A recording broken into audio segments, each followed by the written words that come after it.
আপনি যদি ইউনিভার্সিটির প্রেজেন্টেশনে নিজেকে একটু স্মার্ট শোনাতে চান, তাহলে এই ৪ টি ওয়ার্ড আপনাকে ব্যবহার করতে হবে। নাম্বার 1, shows এর বদলে demonstrate ব্যবহার করা। যেমন, the graph shows the increase in the sales, না, the graph demonstrate the increase in the sales. Number 2, importance এর বদলে significant ব্যবহার করা। যেমন, the climate change is an important issue, না, the climate change is a significant issue.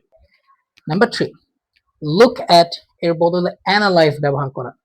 যেমন, we have to look at the data before making a decision, না, we have to analyze the data before making a decision. Number 4, opinion এর বদলে perspective ব্যবহার করা।